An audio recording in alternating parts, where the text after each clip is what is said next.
Tetapi pembunuhan terhadap sesama manusia, menghilangkan nyawa insan siapapun dia, apapun agamanya, siapapun orangnya, selama dia adalah sesama manusia, itu merupakan perbuatan yang tidak terpuji.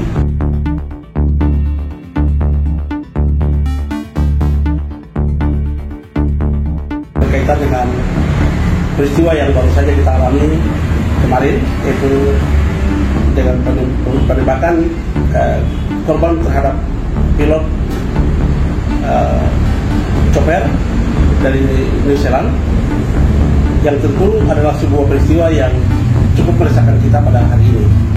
Ya, kita sebagai sesama manusia tentu kita berbelasungkawa dengan kepergian beliau. Jadi keluarga yang kita tinggalkan mendapat kekuatan. Namun yang perlu sekali dalam hal ini menjadi atensi kami adalah bahwa sudah bukan waktunya lagi sebenarnya, tidak elok kekerasan itu menjadi sebuah cara untuk menyelesaikan berbagai macam masalah. Tentu kita punya masalah, tentu ada banyak soal, tetapi pembunuhan terhadap sesama manusia, menghilangkan nyawa insan siapapun dia, apapun agamanya, siapapun orangnya, selama dia adalah sesama manusia, itu merupakan perbuatan yang tidak terpuji. Kenapa? Sebab kita ini sesama manusia, kita tidak dapat memusnahkan sesama manusia dengan alasan apapun. Jadi siapapun dia melakukan perbuatan seperti ini adalah perbuatan keji, perbuatan tidak terpuji, dan bisa dikatakan perbuatan yang terkutuk. Kenapa harus mengatakan demikian? Karena ini adalah sebuah perbuatan yang mau dikatakan telah melanggar hampir semua hal. Hampir semua hal, baik itu aturannya, etikanya, dan seterusnya. Sebagai orang Papua, saya termasuk cukup menyesal, karena kita orang Papua punya budaya, ada budaya para-para, ada apa-apa kita bisa bicarakan. Kalau melakukan pembunuhan secara parsial, secara sepihak untuk kepentingan tertentu, itu tidak bisa dijadikan sebuah pembenaran untuk kepentingan apa saja, baik itu kepentingan politik atau apapun juga. Oleh karena itu, di bagian kesempatan inilah ingin saya katakan bahwa hal ini juga membuktikan kepada kita hari ini bahwa pemerintah bersama-sama dengan termasuk agama-agama yang ada, kita lebih fokus berbicara membangun ekonomi kapital, berbicara fisiknya, daripada kita berbicara tentang sosial kapital dan juga spiritual kapital. Karena apa? Ini menunjukkan bahwa ini kita bilang Papua ini tanah damai, tanah Injil, tapi di saat yang bersamaan kita bisa bunuh orang. Itu ceritanya bagaimana ini? Begitu, siapa yang disebut Papua? Dan kenapa harus masuk membunuh?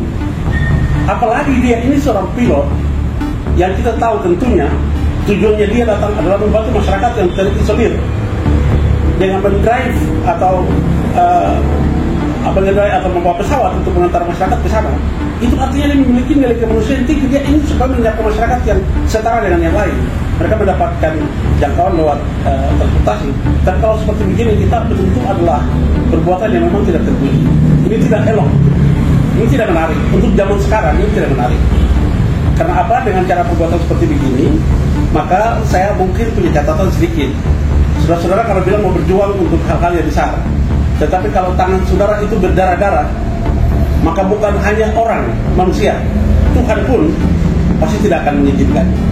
Tuhan pun pasti tidak akan merestui apapun perjuangan saudara. Karena itu, sebagai seorang pimpinan dari lembaga mediasi, saya berharap, saya mendorong semua pihak, kalaupun ada masalah itu iya. Karena sebagai manusia kita terlahir, kalau menurut pakar dari psikolog Sigmund Freud katanya, bahwa manusia terlahir ketika terputus hubungan dengan kandungan ibu, kita akan hidup dalam masalah. Dan masalahnya akan berakhir ketika kita mati. Karena masalah itu adalah sesuatu yang biasa. Jangan sampai masalah itu mengakibatkan hal yang lain. Kita harus belajar untuk sabar, kita harus belajar untuk dewasa, kita juga belajar yang lain. Kita harus belajar bahwa cinta kasih membuat situasi menjadi baik. Kekerasan tidak akan pernah menciptakan situasi yang baik.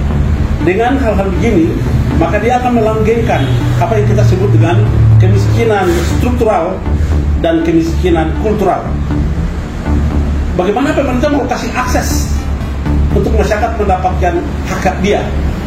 Kalau keadaan kita seperti begini, ini tentu akan berpengaruh dan menghasilkan namanya kemiskinan yang struktural. Tapi bagaimana kita bisa menjadi orang kalau etika kita, kalau perilaku kita, kalau moral kita ini tidak mendukung?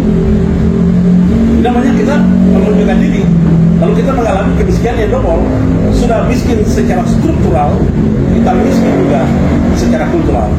Harapan saya, mari saudara-saudara, tidak boleh melakukan kekerasan dalam alasan apapun, apalagi menghilangkan nyawa orang. Sebab dia adalah ciptaan Tuhan sama seperti Anda dan saya. Kita tidak punya hak untuk menyakiti nyawa orang.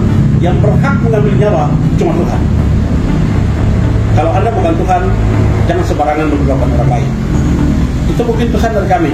Kami sangat berharap Papua ini sudah mulai berkembang.